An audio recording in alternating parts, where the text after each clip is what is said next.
Mr. Owner Finance. That's who we're hanging out with here. Scot right. Poirier. Dude, I am excited about this one. You know why? Because you create money for investors, and I think investors like that. Thanks for being here. Oh man, awesome to be back here with you, Kenner, and talking to your folks, man. All right, let's get right to it. I want you to give me an example of a way that you've made money for a client. Let's get right to it. Okay, you know what? I've got a house right now that we've had for over 6 years.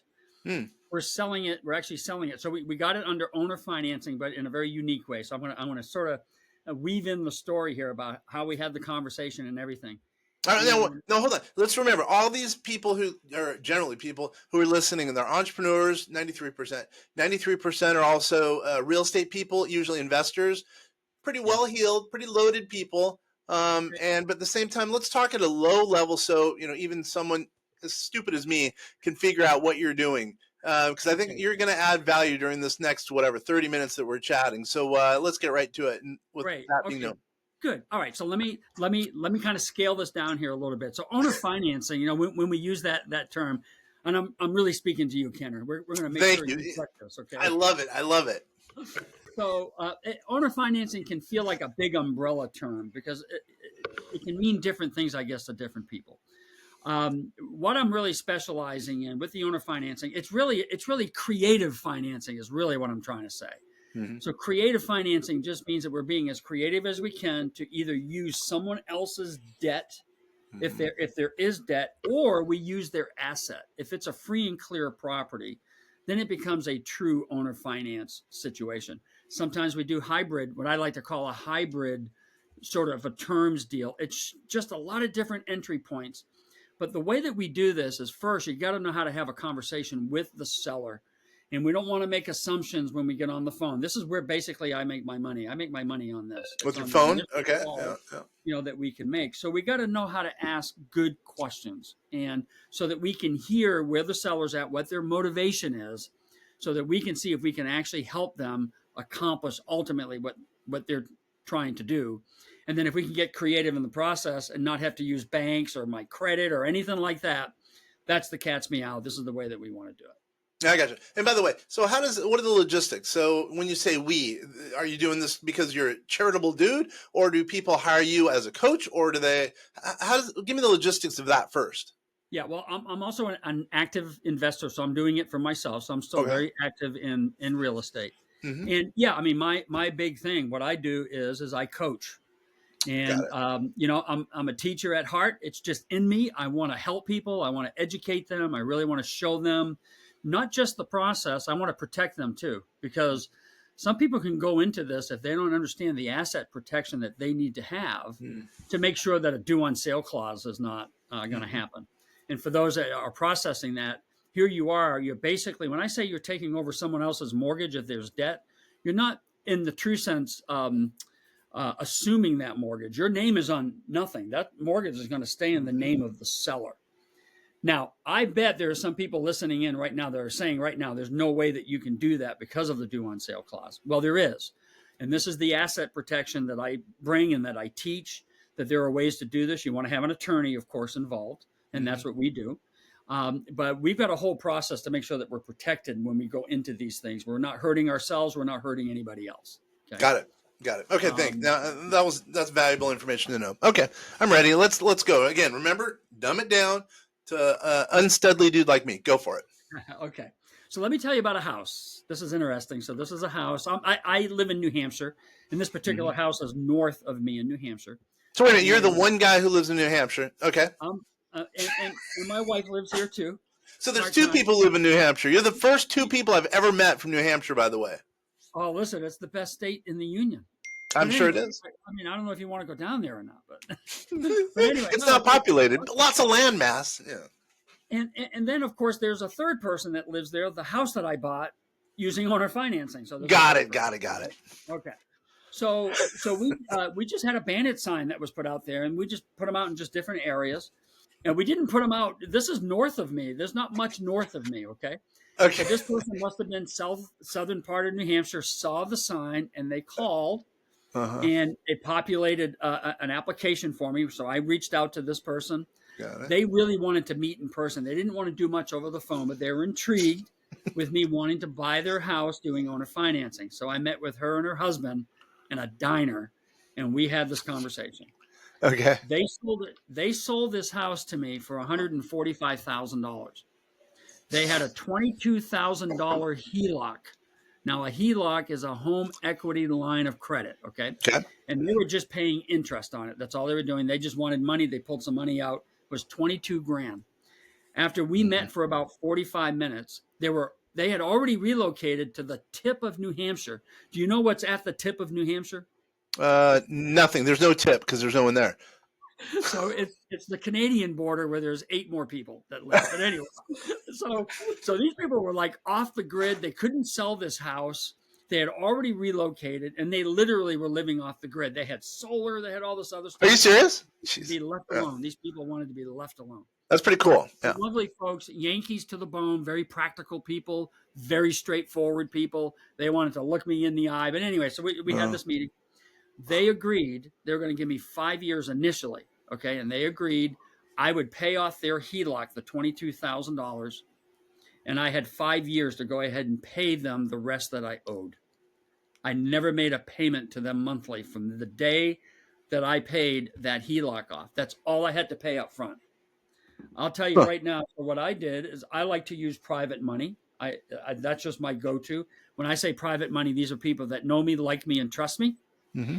And so I have access to funds. And so I essentially borrowed $25,000 because I did a closing. I actually owned the house. I bought the house on owner financing. So, and I borrowed that money at 8% interest. So I paid a private lender $166.66 a month. Okay. Never paid anything to the seller for the first 5 years. Okay. My rent, right now, my rent is like $2,100 a month. Okay. So far, I'm liking this. Yep. I pay $166 to the private money. I pay taxes and insurance. Let's call that $350. Okay. I'm like $550 in on this. Anything above that is cash flow. Okay. I like it. So I like that deal. Yeah. So Well, hold on. conversation. What's the typical rent? Hold on. If it were a market rent? So market rent is like right around $2,000. Yeah. I didn't start there 6 years ago. It was not 2,000. Oh, It was good like point. 1,600. But over the last 5 years, as we all know, rents have just exploded. So we started cash flowing at about $1,000 a month. Positive $1,000. Cash flowing much more than that as rents went up. Gotcha. So let's talk about a couple of different options. Not to stop you there, but so you could even theoretically you could sell it based on what you've already done.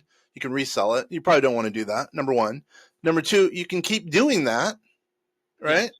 You can get a HELOC. There's a bunch of stuff you could do as a result of what you've already kind of accomplished, basically. Correct? Right. Yeah.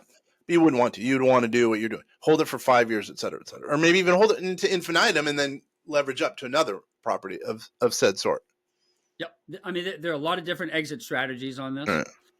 We're in the process right now because we did give a term to what I call my tenant buyer, and I'm gonna break this down. I'm gonna show a couple of slides. Okay, please. I help people to visualize this and see how we really were able to monetize this thing. Okay, and everybody's happy. The seller's happy. The buyer, now this third buyer, is happy because they're going to actually buy the house. We gave them that option, and they fixed what they needed to fix, which was their credit. And they got approved for their mortgage, and now they're ready to close. And I just let's talk about that person. People don't realize this. I'm going to give you a little lesson here, Scott. You ready for this? You go for it, man. I'm all ears. Do you ever wash your rental car? Nope. And I think when people are owners of a property, as an example, they take better care of it. And that's, in my opinion, that's one of the biggest benefits of what you're doing. Because when the new acquirer comes in, they're going to take good care of it. And you won't have as many repairs. I mean, they'll take good care of it. And there's a list that goes on. There's a lot of benefit in what you're doing just based on that, by the way, not only on the other monetary elements that you're going to be talking about. Yep. We get some skin in the game up front. We get a non-refundable option deposit. We call that an NROD, right? A non-refundable option deposit. that helps people to play well in their sandbox. Right? Yeah, Because exactly. Yeah. they mess it up, they're losing that non-refundable. Yep. And so we got certain things that we put in place. Yep. Well, And so yeah. So let me see if I can bring this up. Can I do it? Oh, I can do a share right here. Oh, to the screen lower share. right hands. Let me open up this PowerPoint that I have here, and then we're going to Okay. do a screen share. Give me 1 second. While you do that, I should do some dancing to keep the audience excited. Do you sing as well? I do. I don't sing well though. Not sing as well. You don't sing well. Okay. I'm going to go screen share. Is it going to let me do that? Choose what to share. Yeah, it should. Right next to the very bottom, it says share. While you're doing that, I'm going to go ahead and mention, hey, Scott at the end of this is going to offer a free benefit for you. So please do stay to the end because it's going to be a really good benefit, even though he doesn't know what it is yet. Okay. You know what? This is not. Do you have me to see my? I want them to see my desktop because that's where I have my little mini presentation. Yeah, you can do that. Actually, I'm going to throw this out while you're doing that. See this book? I wrote this book, The Entrepreneur's Manifesto, a collection of smart financial advice. Again, I wrote this, Entrepreneur's Manifesto. People who are listening and watching to this point, hey, email us at info@vastsolutionsgroup.com, info@vastsolutionsgroup.com. Get a copy. Free. Everyone's got to like the word free, right? So, yeah, it wants to see the window. I've got this thing right here. I cannot get it to share. I'm sorry that I don't know what I'm doing. That's all right. I can't show you what I've got here, so I can explain it. I'd love to be able to show you the picture, but I can explain it. So what I'm going to do is I'm going to slide over because I want to get the numbers right here. Yeah, get the numbers right. Actually, so this is it's what I call a work for equity house, but it's in really good shape. It's just that it's old. It was built in 1800. It's about an 1,800 square foot house, and we had when we initially got the property and we advertised, we basically do what we call a rent to own. We call that individual a tenant buyer. So they're a tenant. They're renting the house, but we give them an option to also buy that house. And typically, I'll do like a 2-year structure. So I give them year 1, year 2. I'll change the rent. When we get into the second year, it's up a little higher. It just depends on where I am and what that increase is. So what we did, and this happens a lot, unfortunately. I mean, I don't want to prey, PREY, on people who are going to fail. But the reality is, Kenneth, that people, they come in, they have a lot of energy. They get excited. They say they can do this. They can fix their credit or whatever it is. And sometimes these people don't do it. The advantage to that is that when they don't do it, they lose their option and they leave. You go find another tenant buyer, you bring them in, you get another non-refundable NROD, a non-refundable option deposit, and then you start over again. If you're 2 years down the road, you know you're going to get a higher price for the house because the market trend, of course, is up. In the past several years, that's been a nice increase for sure. Yep. So we brought in. So we keep in mind we bought the house. Now it was 6 years ago that we actually bought the house with that $22,000, not making any payment to the seller. So this is 0%. This is 0% owner finance deal. Okay. First tenant buyer we bring in, their option is we're going to sell it to them for $179,900. Okay. They only go about 6 months into this. And the breadwinner in the house lost her job and she could not find another job. And they were apologetic and they actually left like 6 months into it. Now, I still had to help them leave a little bit. They needed to stay a little longer, so we had to work that out. But we definitely moved them along. So we collected a $10,000 non-refundable option deposit, which, of course, they did not get back. Okay. That's brutal. Feel bad for them. I mean, it is what it is. It's business. It is what it is. Now, we had to invest a little back into the property. We had to do some cleaning and stuff. Probably spent $1,000, which means we're up $9,000. But we were cash flowing $1,000 a month. So we were good. Second tenant buyer comes in. And we changed our option price to $189,900. So I increased it by another $10,000. Increase that. Yep. Got another $10,000 NROD, non-refundable option deposit. And they stayed literally for exactly 1 year. The problem with these folks was, and they loved the house, they took care of the house, they were They were awesome. I mean, there were just no issues with these people. He Hmm. just didn't like the commute and how far he had to drive. And he said, we just don't want the house. Thank you very much. We're moving at the end of the first year lease. And that's what they did. So Mm. now I bring in my third tenant buyer.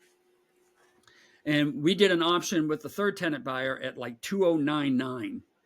That was Okay. year one. And then and he was in there. He was actually in there for another 4 years. He only had a 3-year option. He Hmm. lost his option. He wasn't prepared to buy. He didn't fix what he had to fix. He continued to rent the house. Hmm. About a year later, he came back and said, I really want to buy the house. I said, well, this is a whole new market. We got to renegotiate. And we did. Hmm. We put him into a term. We gave him another 1-year term that expires in July. We're selling this house for $299,900. Wait, and we're talking about the same house, right? I mean, The same house. yeah. Okay. So we bought it for 145. Right. The first term was 179.9. Hmm. Second term was 189.9. We really had 4 terms if you think about it. The Yeah. third term was really the 209.9, but he lost the option. Another whole year went by and the market just exploded. And Hmm. that's why we were able to get the 299.9, which is a fair price for this property in this Yep. market. And he was happy to do it. We also, by the way, took an acre of that land that has about $40,000 value. It's commercial, and we're selling that for about 40 grand on There you top go. of it. So there's a lot That's of different brilliant ways right you there. can look at this. Yeah, I mean, it's just incredible. So when you add this up, so if we just went with easy numbers and just say, let's just say for 6 years we cash flowed $1,000. It's really more than that, but let's just say that that's what it is. So you got Okay. 6 years, that's 72 months times $1,000, right? That's 72,000 in cash flow alone on a house that we got for free. That's cash flow. Now, of Hmm. course, we're collecting a little bit more because we got to pay taxes and insurance. That takes care of all that. This is what we get to keep over the 6-year period. We bought it for 145, right? So Hmm. if it's 145 and we're selling it for 299.9, that's whoops, I did that wrong. So if it's 299.9 minus the 145, we're making 154.9 on the sale price plus the 72.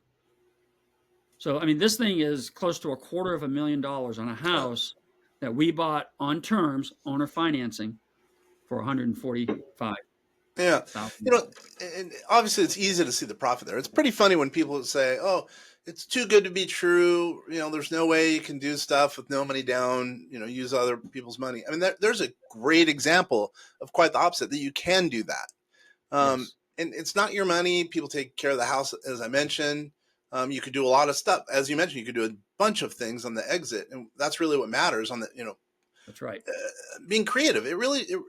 Being creative is really what matters at the end of the day. And there are ways to make money when you're not using your own money. In this example, Yeah. So keep in mind, this seller, we didn't go chase them down. They saw a sign yeah, and they raised their hand and said, "Hey," because they couldn't sell their house. One of the big mistakes that people make, and you sort of touched on this too, Kenner, that some people will say, no one's going to do that. And I would say, and I do this all the time with my clients and my students, stop thinking for the other person. yeah, Ask good questions. Your job is to listen and to bring solutions. We might have done this 8 other different ways. When they laid everything out, they had this debt, the 22,000. I'm sitting in a diner drinking a cup of coffee, and I said, "Hey, what mm-hmm. if we did this?" They were like, "We're already moved away. We don't Yeah, want to pay the taxes anymore. We're stuck with this house. We don't want it." And I said, "Well, what if I give you your asking price, which was the 145?" I said, "I'll give you mm-hmm. your asking price if you'll give me time and I pay off your HELOC, the 22,000." Yeah. They were all over it. They They'd be said, down with that. "That Yeah, solved the problem." They could have come back though, Kenner, and said, "You know what? No, we want 170 and we want $30,000 down." hmm. Would it still be a good deal? Yeah. Yeah. It might have at that point. There's a ton of ways to skin a cat, and there's a whole Yeah. bunch of different ways. Yeah. Yeah. Well, I'm going to throw this out. So instead of, I think the universe, okay, let's just say you are trying to sell your house. You, Scott, are trying to sell your house. Mm-hmm. And, everyone's coming to you with traditional financing, X amount down, then whatever, the Yeah. rest bank financing. So let's just say you have 20 people who are interested. Oh, okay, you have 20 people. But now at the same time, let's say there's someone who comes with creative financing. So instead of 20 people, let's just say there's 5 people who are doing creative financing. There never would be, but let's just say. So you have a Yes. bigger universe from which to sell your home. Therefore, who knows, maybe you can sell it for more, as an example. So the bigger Right. the universe, the better off you are. And that's why I think sometimes from the buyer standpoint and the seller standpoint, it makes sense to utilize creative financing, especially if someone's pinched for cash or whatever the case is, because you might be able to Yep. get in a property you wouldn't otherwise be able to get. Yep. Exactly right. And there's even another layer of benefit. I'm convinced that in most cases, if not in all cases, but in most cases, I can be far more competitive with the traditional buyer as long as the seller is willing to wait. They can make a lot more money with me because I'm not going back and forth with the price. If I can Yeah. create a scenario that works for both of us, I work hard to give them what their asking price is. If they're willing to trade time, time is what makes this whole thing work. Yeah. And so you can be far more competitive as well. Yep. Yep. Yep. I pay closing costs. It's very rare that I don't pay closing costs. That's appealing to sellers too. Oh, completely. So wait a minute. Okay, what's not appealing to sellers is the paperwork, or maybe even to your investors. They're afraid because if you make a mistake on the paperwork, you're done. That could be a very, very bad thing. Yeah. Huge disadvantage to what you're doing. Let's talk about that. What are your deals on that? How do you do that? How do you navigate the waters of the creative finance when sometimes the paperwork could be an issue, and if there's a mistake, boom, you could be in real bad shape. Yeah. So what I'm doing with my clients and my students is I've got a formula. I've got a whole chart that we know it's a checklist.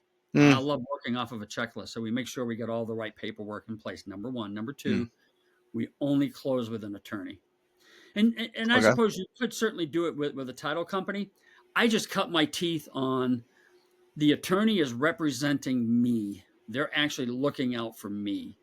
Mm, And I basically train the attorney. I show them my templates to say, these are the documents. Let's make sure that they comply because I'm doing this in multiple states. And so you definitely want to make sure it complies in the state that you're in. But mm, you want your attorney to bless these documents. That's where your confidence is, mm. where you know that your paperwork is in sync. Now, you can't rely on the attorney to say, hey, how do I best do an owner finance deal? Just because they're an attorney That doesn't doesn't work mean right that now. they understand these strategies.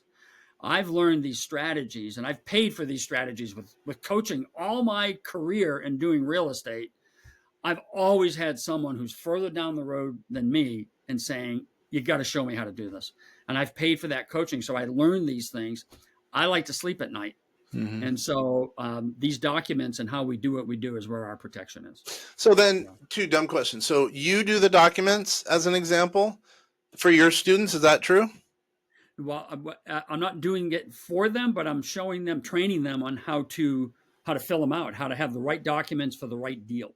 Gotcha. And then your students are the ones that turn and go to an attorney to make sure the documents are in line, et cetera. Correct? That's right. Yeah. Yep. Okay.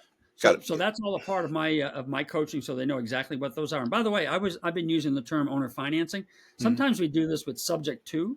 Yep. And for those listening in, subject to just means that you are taking over that mortgage, right? You're basically buying that property subject to that underlying mortgage. There's Hmm. some different documentation there that we have for that kind of property.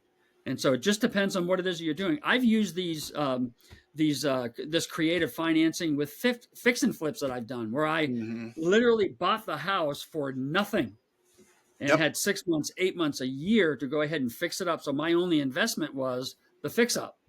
And Yep. once we fixed it up and sold it, that's when I paid the seller what I owed them. But I owned the house at that time. Hmm. So there's a lot of ways that you can approach this thing where it's very, very lucrative for you. Save Yeah, you I a get lot it. of money. So you mentioned, and I think it's a good point to bring up. You mentioned that you've been dealing with mentors, I guess is the term, or gurus, whatever Yeah. you want to call it. And I guess you're a guru too, or no, you would say you're a guru. So why you? Why not go to the guru who taught you how to do it? Yeah. I would say that go to the person that you feel like you can have a connection with, Hmm. and that big time someone that you can trust, right? There's a lot of Hmm. people, and especially this creative financing, that there's a lot there's a lot of people talking about it. Okay. Mm-hmm. I think I started the show by saying I'm also an active investor, right? So Mm-hmm. I'm actually doing what it is that I'm teaching and coaching as well. But I would just say what you got to do is find someone that you feel like you can connect with them, and that you like them, and that you trust them, right? Those are the kind of people that are drawn to me. In fact, I wouldn't want anyone else to come to me if they didn't feel like they could connect with me and didn't Yeah. like me and didn't trust me. I'd rather not work with them anyway. Yeah. And by the way, they wouldn't work with me because they would never sign up if that's what they felt, right? Yeah. So Hmm. I think that's going to be the biggest thing. You got to feel comfortable with the person that you're going to invest in to help you get your head around this thing and start building a real estate company at this level. Yeah, I get it. I get it. So, yeah, go with whom you like, know, like, and trust. So, why you? Tell me a little bit more about you, because I think you're right. Someone's got to feel like they can trust the person. That's really important. And, like, the whole deal. I think you're right. But why you? Tell us a little bit more about Scott. With one T, Okay. by the way. It's Scott with one T. That's right. I was born. I was cursed with that name, Scott with one T. But I guess overall, now people know me. They know for sure who I am because there's not many people out there with a Scott with one T, right? Yeah. So let me share a little bit of just my background, and you may or may not even know this, Ken. I don't know if you and I have talked through this or not, but Hmm. my background is actually a ministry background. I've been a pastor of Oh, churches my for over. gosh. No, I don't remember that. So, I can't swear. I don't swear, but I really can't swear around you. Listen, I've played a lot of basketball in the day. Swearing doesn't offend me. You want to Mm. hear some swearing? Go play some. Go play some. Street hoop. You're Yeah. going to hear a lot. Yeah. I can roll with all that kind of stuff. Yeah. I But got you. and so basically, well, I'm now 62 years old. When I started this, I was 51. So it's been Hmm. 11 years, and all I was doing, Kenner, is that ministry wasn't. I never got into ministry for money because it was never there anyway. That was just not what I was doing, and it was a calling for me, and I was all in. But as I had, was aging here, I thought I got to be prepared, for the later years and preparing for Mm. my family, my wife and I in particular. And so all I wanted to do is to supplement some stuff. I knew that real estate was a good direction to go in. Mm-hmm. And so a friend of mine and me, we got together, we commingled our IRAs.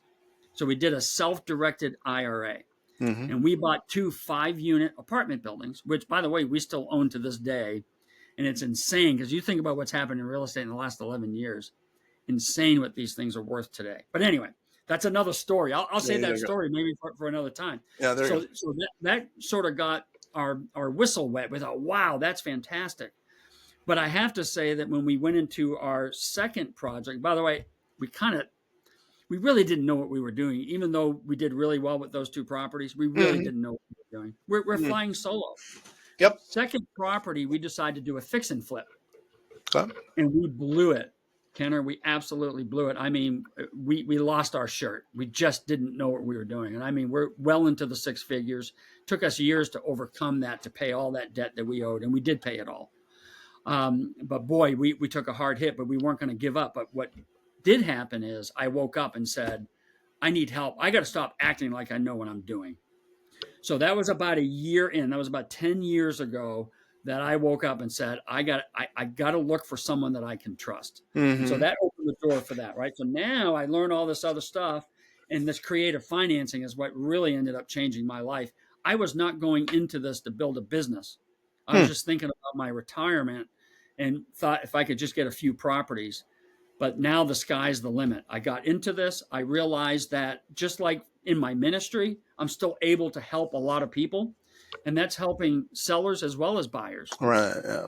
And which really excited me that I could put myself in that position, that it felt like what I've always done. It's just that now we're talking real estate. Mm-hmm. And that's really where I got my own wings and took off from there, and then got into teaching. I'm just a teacher at heart. That's just what I do.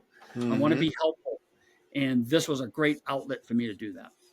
I like it. That's a cool story. I mean, we've got a couple of clients who've done really well, and they started in ministry. I think, and just like you, he said he was a teacher at heart. So that's interesting. Actually, that's really interesting. Yeah. And I'm glad I know that, because I definitely won't swear. Just kidding. All right. So, we're here at, 29th minute. Let's get ready to close shop. So let me ask this. I was kidding, but I'll be serious. Do you have any way of kind of an introduction to you, meaning a free, whatever, 15-minute, 30-minute conversation, whatever you do that can, be a giveaway that also can open the door to you and see what you're like, so they can, figure out if they know, like, and trust you, etc. Yes. In fact, what I'm going to do is I can give you a link that people can use. If there's a couple of things that I can provide. I'd love to be able to show for those who are, sounds like what you were saying, some of your folks, they're into real estate. Oh yeah, all these people. Yeah. Lead generation is one of the biggies, right? You gotta know how to find leads. Get off market leads are really the prize. If you can talk to the right people. I have a video that I put together. It's about a 15-minute video. And what it does, I guide you. I literally share my desktop. You're getting me. I'll walk you through the process about how you can mine these leads. They're free. Facebook Marketplace. How to find potentially those that are off market. So I've got a technique that I can teach that allows you to work around a realtor, or if you can identify the realtor. And it's not that we don't want to work with realtors. I'll work with a realtor if the property is on the market for 100 days. And I've got a whole separate conversation I can have with that realtor. But if that house was just listed a couple of weeks ago, you're not going to get the realtor's attention. Yeah, so I want to find those people who haven't listed, but they're posting on Facebook. And I've got a technique about not only how to identify them, how to start that conversation with them. I think that could bring some value to your folks. And I'd love to be able to share. I mean, people can go to my Facebook page, by the way. It's content rich. I'm always sharing reels and lives and putting video on there with just nuggets of information, nuggets of content that's practical that you can start using right away. All right. And what are the specifics? So you want the specifics for the Facebook page? Yeah, so they can find you. Yeah, I'm totally open to it. As long as it adds value to these people, I don't care. I hope it adds value. You know what I mean? Absolutely. Yeah, they can just go to My Deal Inc. INC, My Deal Inc. On Facebook page. If they forget that, if they can remember my name, Scott, that's one T on Scott, by the way. And then my last name, Poirier, Poirier. I'm sure you'll provide a link on that. We will. And they can also put my name in there, and they can pull me up that way as well. Or of course they can, follow you.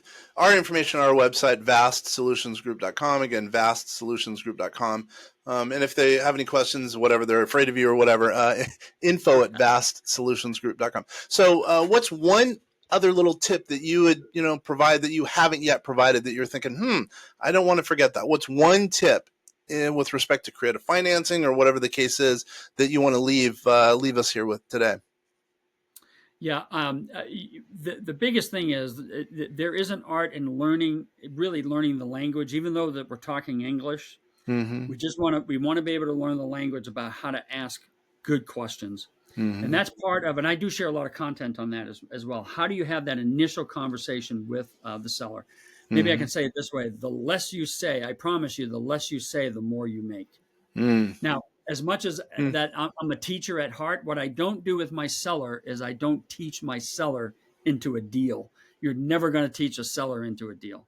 Yeah, well, yeah. Your job on the front end is to ask good questions so you can see what problems that the seller has. Problems don't need to be dramatic, by the way. It could be inconvenience. Small. Yeah, it could be, yeah. I don't like realtors. I don't want to pay commission. It could be, and then some of them are pretty dramatic. I've got some pretty dramatic ones as well. So this is more that the tip would be is think about your language and about saying less.